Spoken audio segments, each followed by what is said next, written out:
জরাজীর্ণ পরিত্যক্ত ঘর, দেওয়ালে ফাটল, টিনের চালেও ফাটল। দেখে মনে হবে ভুতুড়ে বাড়ি।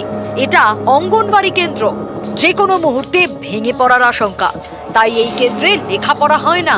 অঙ্গনবাড়ি কর্মীর বাড়িতে যান পড়ুয়ারা, সেখানেই হয় লেখাপড়া থেকে মিড ডে মিলের রান্না।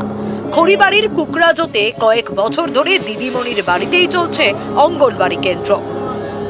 আমি যখন ট্রান্সফার হয়ে চলে আসলাম, আসার পর দেখি যে খুবই পরিস্থিতি খারাপ, ওখানে বাচ্চা রাখানোর মতো কোনো যোগ্য নেই। তো আমি কি করলাম, ওখান থেকে তখন বাড়িতে নিয়ে আসলাম সেন্টার। কখন ইট ঝরে পড়বে, কখন টিন খুলে পড়বে, ভূতের মতো। আর বাচ্চাগুলো চমকে যায়, যে দিদিমণি রান্না করে, উনিও ভয় পায়। স্থানীয়দের দাবি 2015 সাল থেকে এই অঙ্গনবাড়ি কেন্দ্র বেহাল। খাবার জল নেই, বাথরুম নেই, ঘরটাও বেহাল। বাথরুম নাই, জল নাই, জলের ব্যবস্থা নাই, সেন্টারের ঘর নাই, দেওয়াল ভাঙা। সেই জন্য বলতেছি যে একটা নতুন যেন ঘর তৈরি হয়। সমস্যা, অনেক কিছু সমস্যা হয়। বাচ্চারা স্কুলে আসতে চায় না, বৃষ্টি বাদে কোথায় থাকবে, সেই জন্য ম্যাডাম বাড়িতে নিয়ে আসে। বাড়িতেই পড়াশোনা করে, বাড়িতেই রান্না করে, বাড়িতেই দেয়। কোনো সময় বাচ্চারা আসে, কোনো সময় আসে না। ঘরে যা অবস্থা, এখানে কোনো কিছুই নাই, জল থেকে শুরু করে কোনো কিছু নেই, চারদিকে জঙ্গল। যদি স্কুলটা ভালোভাবে তৈরি না করে তো বাচ্চাগুলা আসবে কিভাবে? ঘরটার মধ্যে বিভিন্ন জায়গায় একবারে টিন ভাঙে গেছে, বেড়া তেরা কিছু নাই, দেওয়ালগুলাও ধাক্কা দিলে ভাঙে যাবে। এখন একটা বাচ্চা আসলো, যদি দেওয়াল ওর উপরে পড়ে যায় তাহলে তো বাচ্চার তো ক্ষয়ক্ষতি অনেক হয়ে যেতে পারে।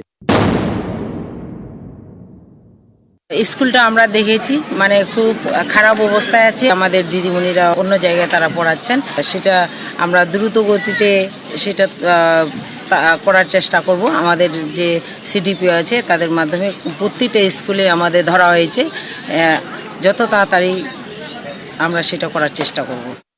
এরকম ডেলিকেট কন্ডিশনসে যেরকম সেন্টার রিপেয়ারিং দরকার সেটা আমরা জেলাতে পাঠিয়েছিলাম, অলরেডি চলে গেছে। এটা মানে স্যাংশন হলে এই মধ্যে আমাদের রিপেয়ারিং হয়ে যাবে। স্থানীয়দের দাবি 3 বছর ধরে অঙ্গনবাড়ি কর্মীর বাড়িতে স্কুল চলছে। আর কবে অঙ্গনবাড়ি কেন্দ্র ঠিক হবে, অপেক্ষায় খড়িবাড়ির কুকরাজোতের বাসিন্দারা। বিশ্বজিৎ মিশ্র, নিউজ 18 বাংলা।